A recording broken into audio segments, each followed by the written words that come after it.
네, 안녕하세요. 우리 손해보험이란 무엇인가 5월 실전 문제 풀이입니다. 우리 4월 달에 어떤 출제 경향들을 한번 다시 살펴보면, 지난번에 이제 저희가 3월 달에 교재가 개정이 되면서 나왔던 그 4세대 실손 부분에 대해서 여전히 계속, 재산보험 쪽에서는, 출제가 되고 있고요. 다른 부분은 크게 변함없이 우리가 나왔던 문제들 중심으로 출제가 되고 있습니다. 그래서 여러분들도 어떤 그 시험에 대한 전략은 다른 부분이 아니라 여러분들이 갖고 계신 문제집을 좀 더 자세히 보시고요. 그 다음에 기본적으로는 모의고사를 한 3회분 정도를 한 1회차, 2회차, 3회차 정도를 한번 자세하게 풀어보시면 충분히 여러분들이 그 합격 점수를 받으시는 데는 어려움이 없지 않을까, 뭐 이런 생각을 하면서 좀 말씀 좀 드려보도록 하겠습니다. 자, 첫 번째 문제 같은 경우는 실은 단골로 나오는 문제입니다. 여러분들이 주택화재보험이든 일반 화재보험이든 보상하는 손해 또는 보상하지 않는 손해에 대한 그런 질문들이 많이 나오고 있는데요. 이번에는 보상하는 손해에 대한 내용입니다.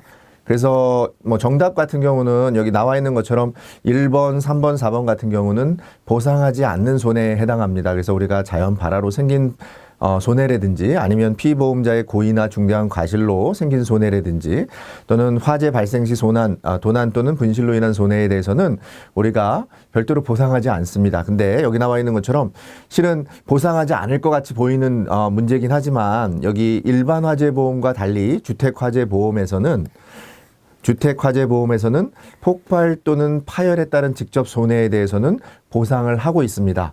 자, 이 내용을 기억하시는 게 중요합니다. 그러니까 다른 것보다는 우리가 이제 아무래도 시험 문제 자주 나오는데 또 자주 나오는 지문이 있거든요. 그래서 여러분들이 이런 부분들을 자세하게 보시면 좋겠다, 그런 생각이 좀 들고요.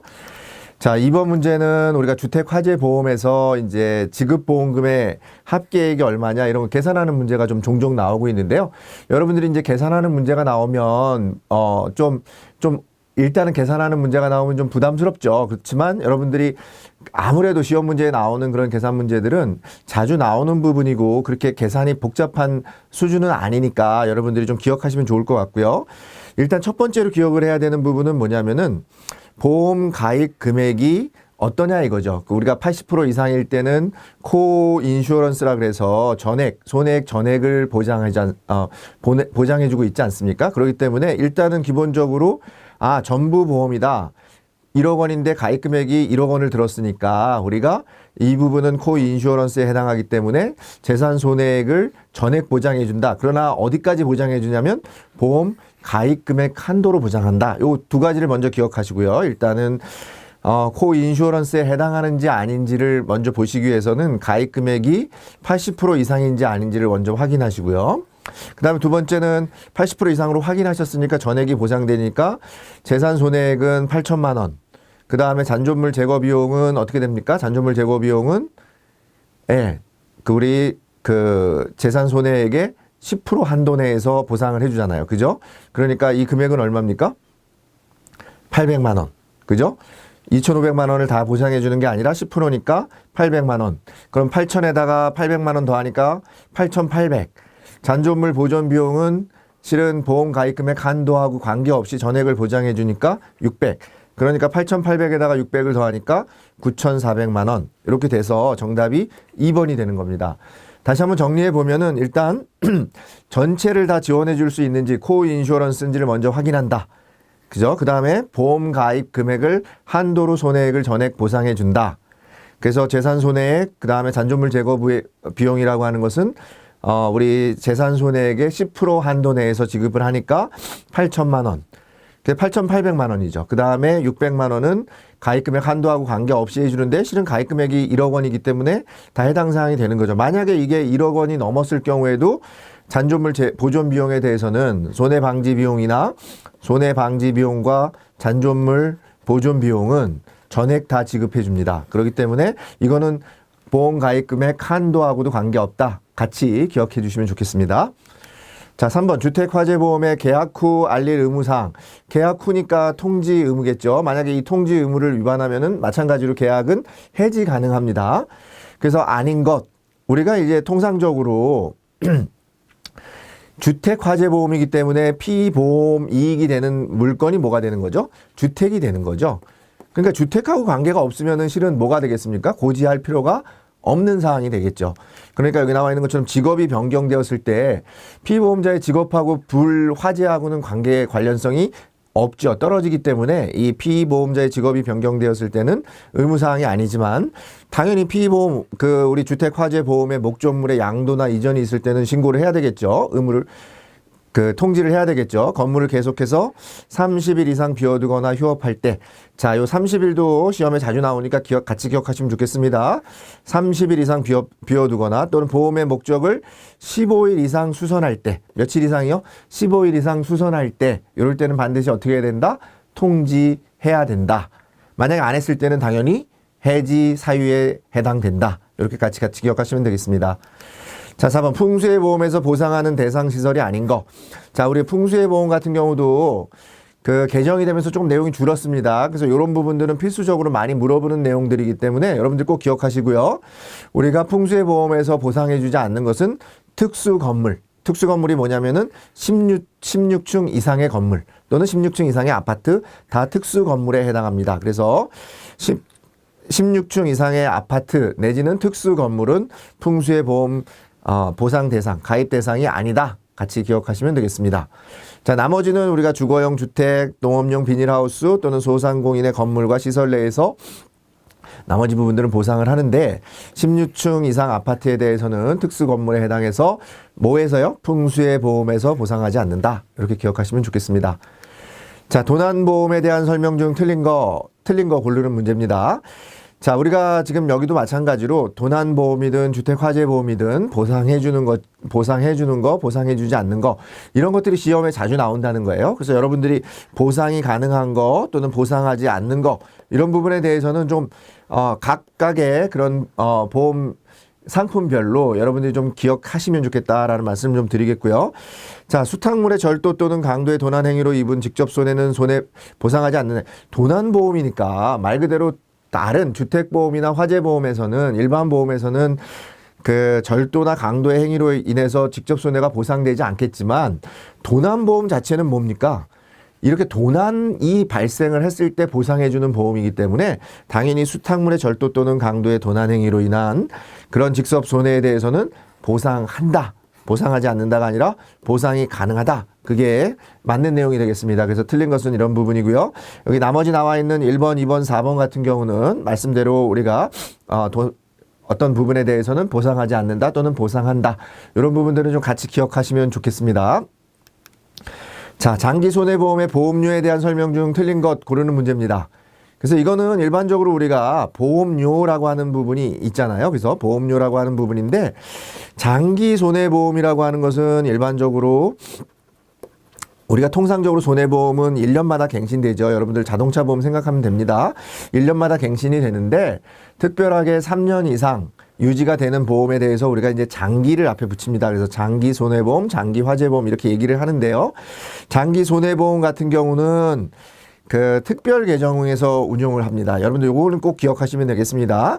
우리가 일반적으로 변액보험이나 이런 상품들이 특별 계정에서 운영이 되는데 장기 손해보험이나 퇴직보험 또는 연금보험 같은 경우에는 우리가 별도로 특별 계정에서 보험료 중에 일부 우리가 여기 나와 있는 저축보험료나 이런 부분들을 어디다가 저장한다고, 어디에서 운영한다고요?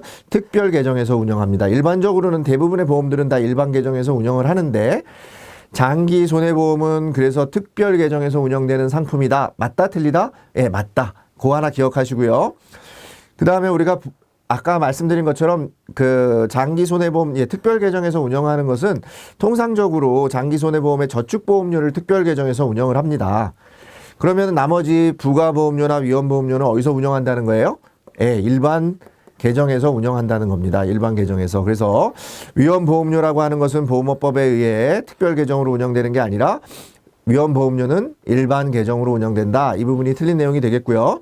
자, 보험료는 순보험료와 부가보험료로 구성이 되고요. 위험보험료는 사고 발생 시 보험금 지급에 재원이 되는 거 맞죠? 그 다음에 저축보험료는 만기 환급금이나 해약 환급금에 재원으로 쓰인다. 우리가 이제 일반적으로 사고가 났을 때 보상해주는 보험 보험료는 보험료 안에 위험보험료, 그 다음에 일반적인 만기 환급금이나 해약 환급금을 주는 곳은 저축보험료. 이 정도는 우리가 구분해서 기능을 이해해 주시면 좋겠다 말씀드리겠습니다.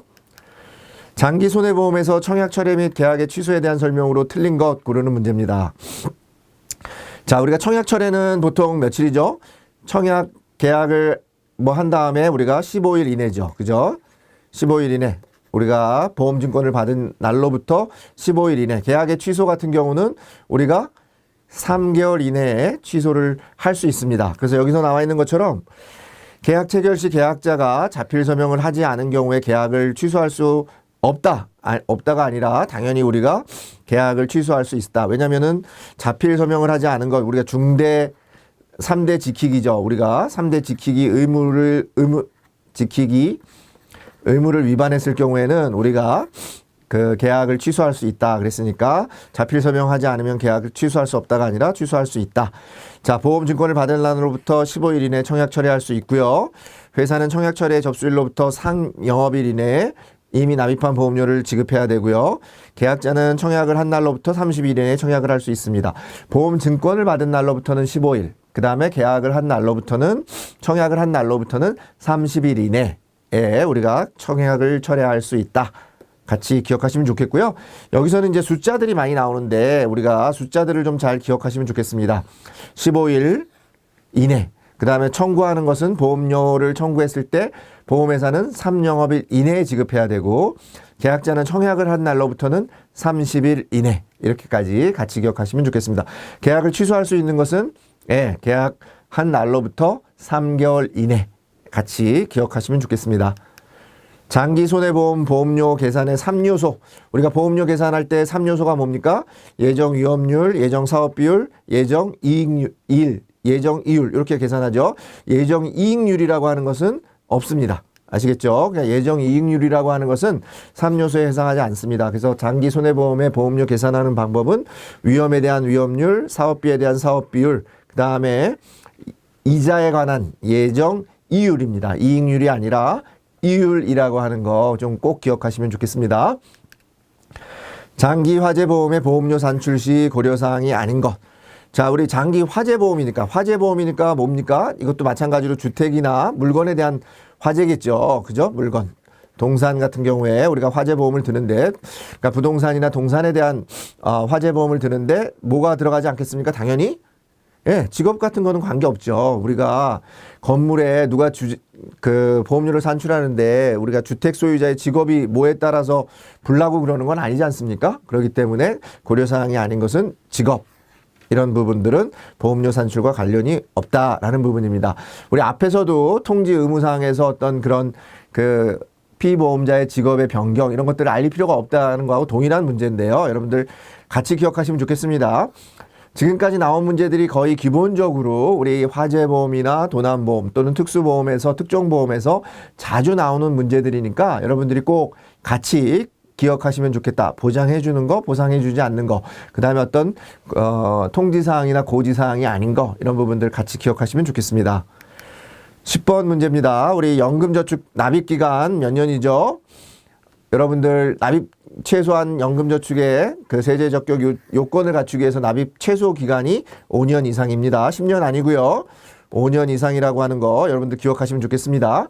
세제 적격을 위해서는 5년 이상이라는 거 기억하세요. 10년 이상 아니고요. 대부분의 어떤 보험차익 비과세나 이런 부분들은 10년 이상 유지된 보험에 대해서 적용이 되는데 세제 적격 연금저축의 요건은 5년 이상이고요. 연간으로 1,800만 원 한도 내에서 우리가 1,800만 원 한도 내에서 우리가 보상을 해주고요. 가입 나이 조건 같은 것들은 다 없어졌습니다. 이런 부분들 그 세제 조건을 그 보장해주는 관련법이 뭐냐면 소득세법에서 이런 부분들을 우리가 정의하고 있다. 함께 기억하시면 좋겠고요. 자, 11번 연금소득의 종합소득 합산과세 기준.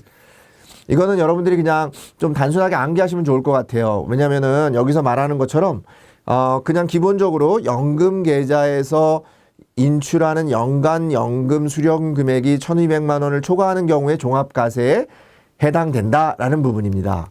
무슨 말씀인지 아시겠죠? 그러니까 우리가 연금소득의 종합소득 합산과세 기준은 연금 계좌에서 인출하는 연간 연금 수령 금액이 1,200만 원을 초과하는 경우 우리 다른 계약자의 다른 소득과 합산해서 뭐 한다고요? 종합과세. 그럼 1,200만 원이 안 되는 경우는 어떻게 된다는 거예요? 1,200만 원 이하인 경우에는 1,200만 원 이하인 게는 예, 분리과세로 그냥 원천징수하고 끝난다. 이렇게 기억하시면 되겠습니다. 자, 퇴직연금 제도 우리 연금저축에서도 한 2문제가 나오고 퇴직연금에서 1문제가 나오는데요. 통상적으로 잘못된 거.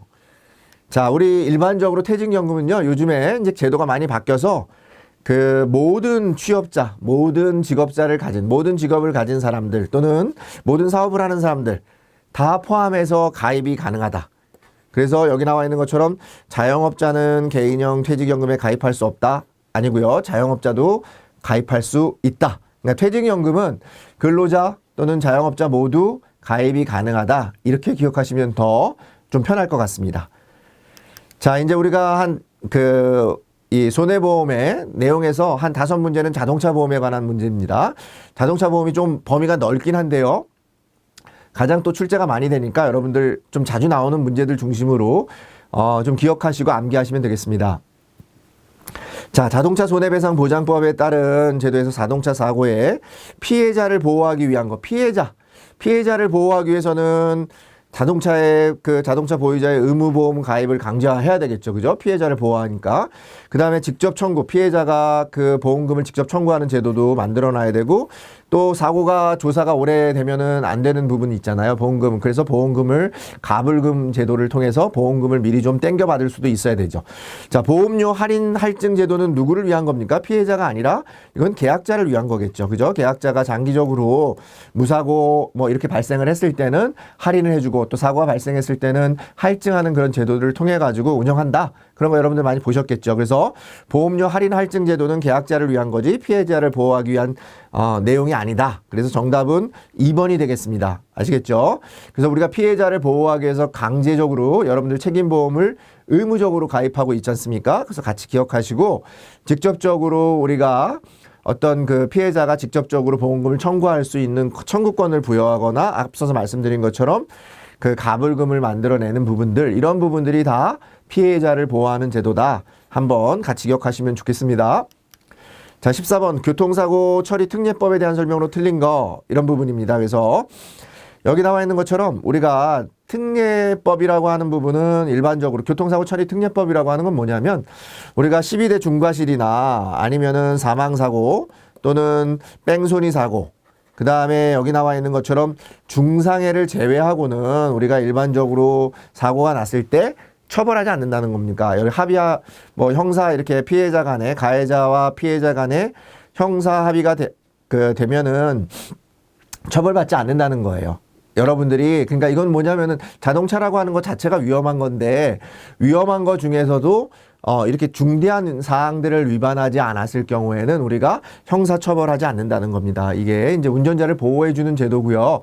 자동차라고 하는 것 자체가 위험한 수단이 되기 때문에 우리가 조금이라도 약간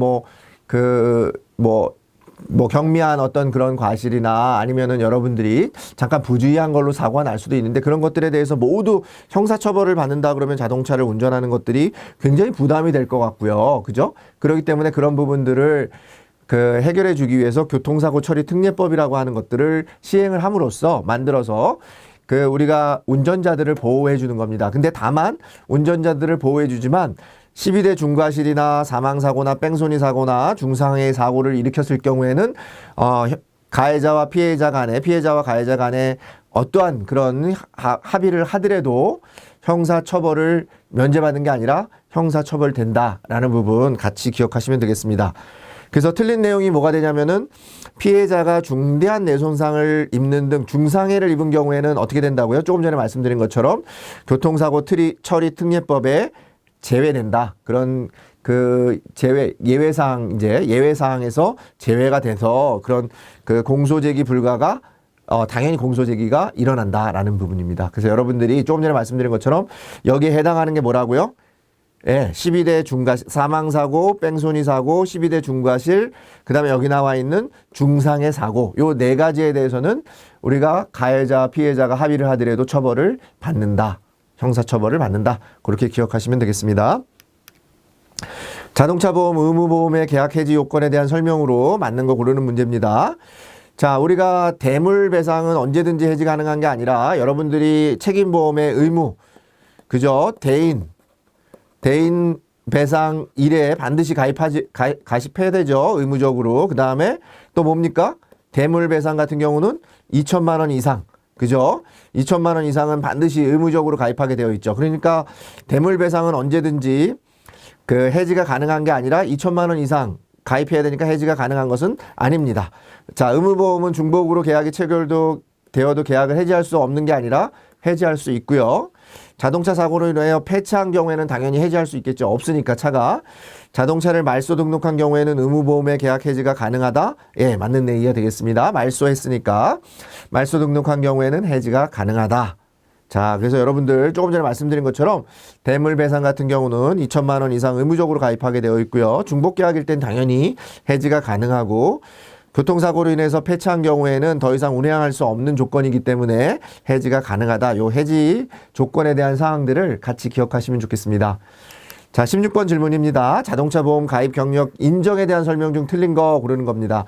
우리가 일반적으로 가입 경력 인정은 관공서에서 운전한 거라든지 군대에서 운전한 거라든지 외국에서 운전한 거라든지 이런 부분들 또는 법인체 회사에서 운전한 경력들은 다 군 자동차 보험 가입 경력으로 인정해주고 있습니다. 그래서 여러분들 법인체 운전직 근무기간은 포함되지 않는다가 아니라 포함된다. 이렇게 보시면 되겠고요. 앞서서 말씀드린 것처럼 외국에서 가입한 경력, 군 운전병 근무 경력, 법인체 운전직 근무기간은 뭐로 인정한다요? 가입 경력으로 인정한다. 그렇게 기억하시면 되겠습니다.